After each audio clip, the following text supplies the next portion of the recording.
For this video, I'm just going over my gameplay changes wish list for MLB The Show 22, just the biggest changes that I want to see for gameplay. Comment section, let me know what you want to see changed most for gameplay. Let me know in the comments. Be sure to leave a like on this video. Subscribe if you're not already, on the road to 100,000 subscribers. So, MLB 22 gameplay changes wish list. Before we get started, these are in no specific order. It's just kind of how they popped into my head, but it's not like, okay, the first one is what I want most, last one was I want least. It's just kind of in a random order. I do not expect all of these to happen. It's just personal opinion, and I really want to see your counter arguments, disagreements, agreements, all that stuff down in the comment section with me, because I want to know your thoughts on it too. If you think one of my ideas is stupid, let me know that. Let me know why as well. Don't just say it's stupid, but let me know your reasonings behind why you think stuff might be stupid. Number one that I have, universal pitch speeds. I really want to see universal pitch speeds added back into MLB The Show. For me personally, I'm going to try to go off bullet points too, just so I can stay on track. But for me personally, it's really annoying trying to go from different difficulties, right? With moments being on beginner and veteran, rookie, stuff like that, but then also playing someone all-star. And then going into ranked seasons, playing Hall of Fame and Legend, but then going back to events, playing All-Star, and then going back to Legend, then playing BR and All-Star, then going back to Hall of Fame on ranked seasons and Legend. It's just really not enjoyable, and it's hard to keep adjusting and trying to catch up or wait back on pitch speeds with them always changing like that and not having them being the same across all difficulties or all modes. Now, second bullet point, I feel like it'd be good if rookie and veteran difficulty were not included in that.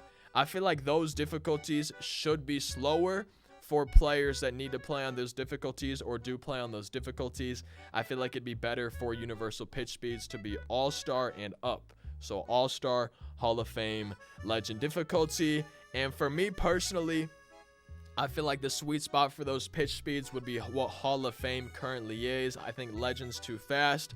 I think All-Star's a little bit too slow. And I think a good solution would have the PCI being even smaller than it currently is on Legend difficulty, okay? If it's too easy for people to catch up to those pitch speeds for competitive tournaments and competitive players, stuff like that, I feel like a good solution, rather than increasing the pitch speeds, would be to make the PCI smaller. Personally, I feel like it's a good solution, but if you don't think so, again, I want to see your reasonings and thoughts down in the comment section. But I'm personally in the crowd that wants universal pitch speeds. Next up, we have adjusting outlier and velocity in general.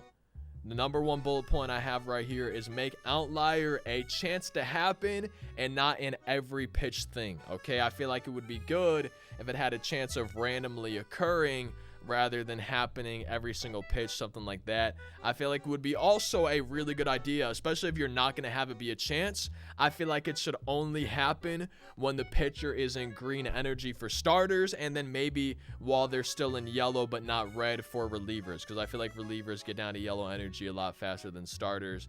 And personally, my final bullet point on velocity that I want to talk about is I don't want to see any pitches above 99 miles an hour unless it's outlier, which I think is maybe the way that it works right now. However, again, that goes back to making it a chance. I think it'd be really nice facing 99 Jacob deGrom if most fastballs were like 98, 99, but then every now and then, maybe randomly, or maybe every 4 fastballs or something. I don't know exactly how they would do it, because you wouldn't want it to be predictable, but have certain fastballs above 100, but not every single one, you know? And I don't know the best way to do that. I feel like making it a chance is a little bit unfair to add that RNG and randomness into it, but I also don't think it will be good if you got like a perfect release, then that's the outlier. However, I feel like if they're only going to make one change, I feel like the biggest thing is make it tied to energy. I think it's absurd that you could have a starter who's throwing 120 plus pitches and still hitting 102 miles an hour, man. I'm just not a big fan of that. Next up, late side of good. Fix it, please. I feel like it's been broken for years and years and years. I feel like I've mentioned it to SDS, and I'm sure plenty of other people have for years and years and years, and it still seems to be broken. And it seems like, in the topic of timing, it almost seems like early timing is the best rather than good. Now, I understand that's similar to how it is in real life, because if you pull the ball, you need less distance to go for a home run, but when I think of my changes and my gameplay arguments and stuff, I'm coming from the fact that it's a video game where for online gameplay, they say user skill is what matters and everything like that. So I feel like the most rewarded timing should be good timing, because I feel like that is the timing you're striving for, you know?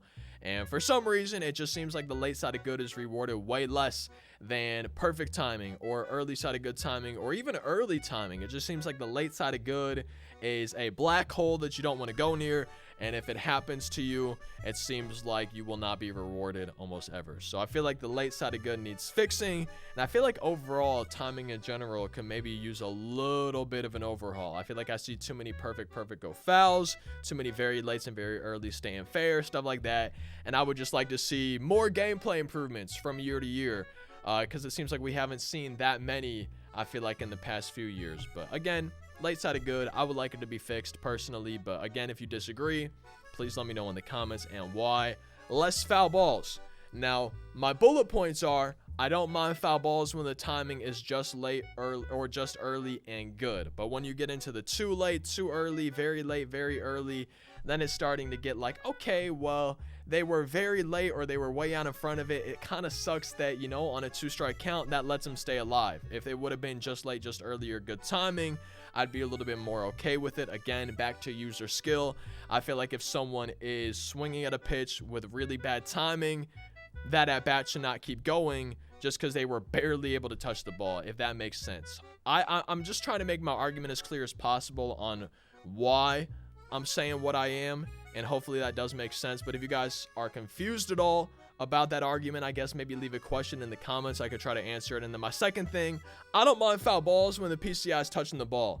It's when the PCI is not touching it. It's the same thing. It's back to, okay, especially in a 2-strike count, having the PCI not touching it but still a foul ball is kind of like, okay, that sucks that at bat gets to continue rather than result in a strikeout, all because they got lucky that they touched the ball when the PCI wasn't even touching it. So hopefully those things make sense. Overall, I feel like foul balls happen way too often, and I think there's little things like having them not able to happen when the PCI, at least the outer PCI, but even the inner one for me personally, and then same thing with the timing. I feel like those two adjustments could result in a lot less foul balls and would overall, I think, make me a little bit happier while pitching. Probably a little bit more sad at the plate, but I still would like to see it happen, even if it makes me a worse hitter, you know? And then pitches out of the strike zone. This is kind of continuing on that, but a more general sense for hitting. I would personally like to see less hits or rewarded hits on swings on pitches out of the strike zone. I feel like less hits on pitches out of the zone and being rewarded less would overall be better for the game when it comes to online gameplay. Again, that's the thing, is all my arguments I feel like are coming from online gameplay, user skill type of things, right? I feel like stuff like this is not so much for Road to the Show, offline gameplay, franchise. I feel like when I'm making a lot of these gameplay arguments, I'm more thinking in the terms of user skill and online gameplay. And I always see this argument, right? People will say, oh, well, Vlad Jr. hit a home run on a pitch, or Vlad Sr. hit a home run on a pitch in the dirt. So I feel like a solution to that could maybe be certain players like Vlad Sr. could have a quirk that allows either more success on pitches out of the zone, or a better option, in my opinion, maybe the PCI for him could go slightly further out of the zone than normal. Maybe have a quirk like free swinger.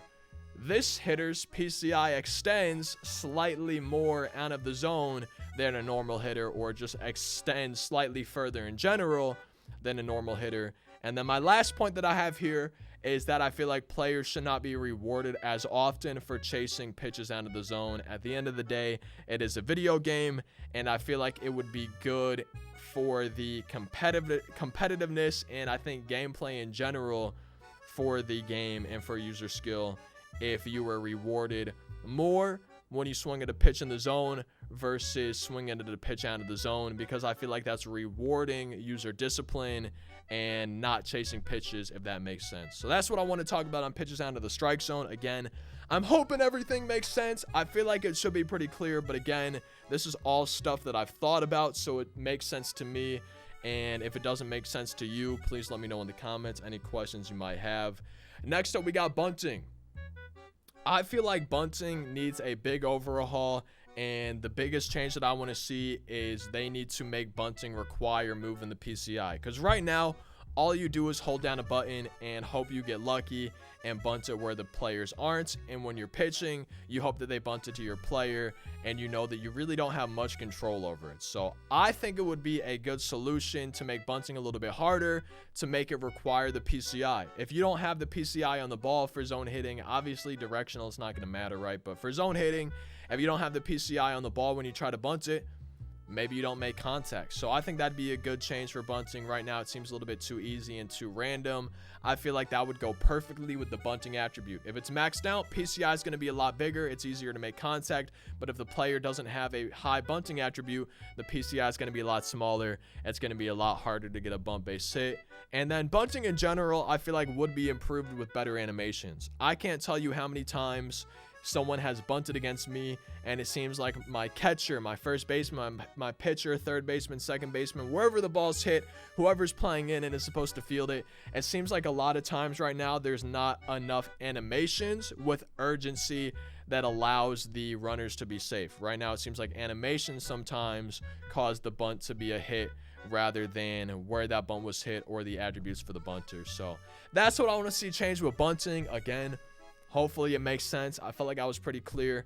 Pitcher stamina is the next thing. I feel like that's got to be improved. I've seen pitchers in ranked seasons at 130 or more pitches. I feel like I've even seen 150 before, where the starting pitcher will be at that amount and still have green energy. I think that's absolutely crazy.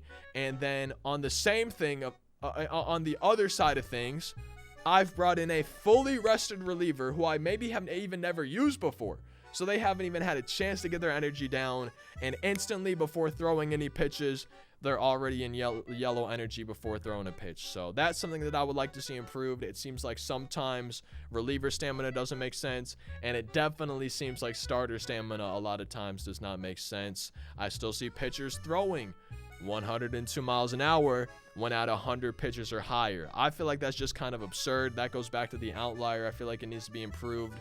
But at the same time, I feel like that's in a way tied to stamina too. I feel like having outlier be less effective or not happen once a pitcher gets lower in energy would be a great idea to add to the game, and I think would improve the game. And my overall solution for improving pitcher stamina, I have written down: the stamina attribute could determine how many pitches before a pitcher is out of energy. For example, a pitcher who has 99 stamina in a ranked seasons game, it would take 99 pitches. Then on the 100th pitch, he would be out of energy in ranked seasons. However, in like a 3-inning game, that same 99 stamina would take 33, right? It's going to be a third of the time. Or in a 6-inning game, it would take 66. So I feel like you could scale it based on how many innings, scale the stamina a little bit.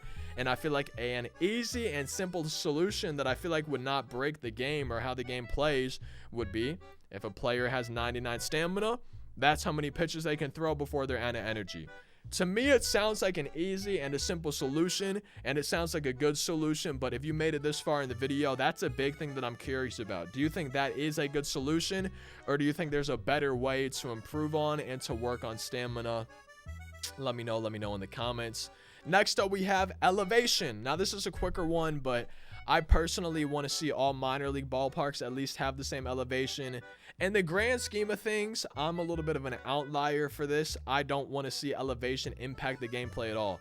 I want to see every single ballpark play the exact same way and have the only difference maybe be the length and the distance to the walls, right? The height of the walls, stuff like that too. But I would personally, at the very least, like to see all minor league ballparks playing at the same elevation. The biggest reason for me, I'm playing and ship it way too much. I choose there way too much, and I see my opponents choosing there way too much.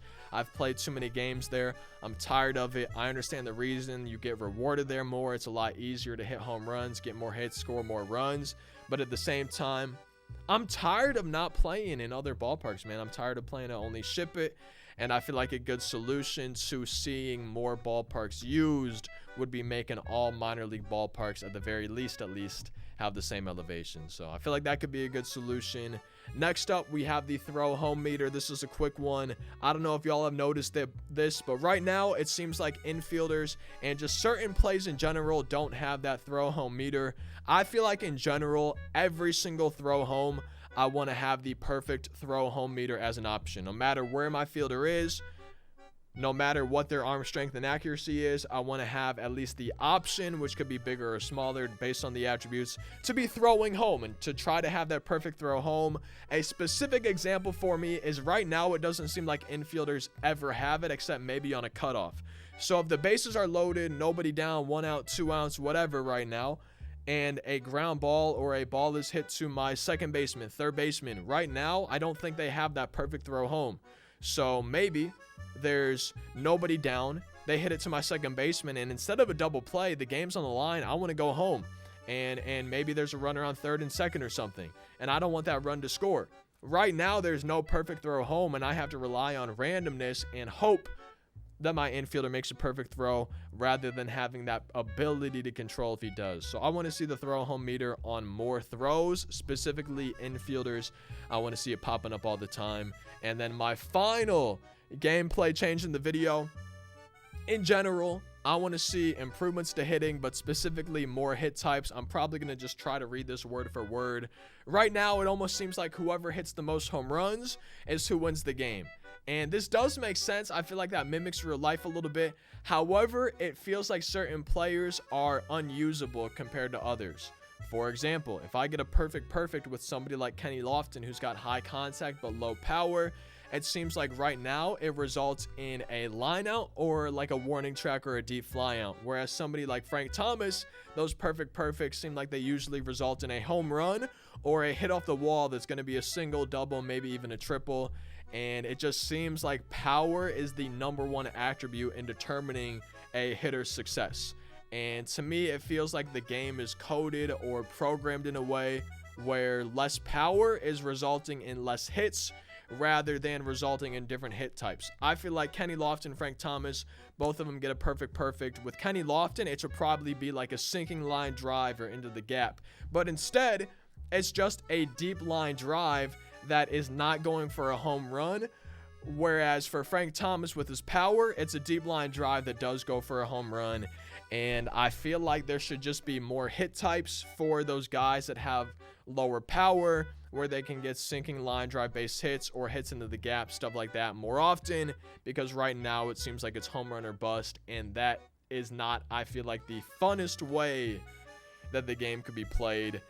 This video was a lot longer than I expected. I feel like there's definitely room for a part 2, though. With that being said, even though I talked a lot, had a lot of ideas, I feel like there's plenty of stuff that I didn't cover or didn't even get into enough details about, and I can't wait to read your comments and try to get some ideas for a potential part 2 if that's something that y'all want to see. Obviously, again, all of this personal opinion for me, and if you disagree, that's fine. These are just my own opinions. I don't in any way expect all of this stuff to happen or think all of it will happen. I just had stuff on my mind and I wanted to talk about it for a video, which I hope you enjoyed. I hope you had a good time. I'm curious to see what you think of my thoughts and ideas and everything like that. Thank you so much for watching. I hope you all have a fantastic rest of your day. I will see you next time. That took a lot longer than I expected. I talked a lot more than I thought I would, but I enjoyed it. I had a good time. I hope you did too. I'll see you next time. Hope you have a good day. Peace out.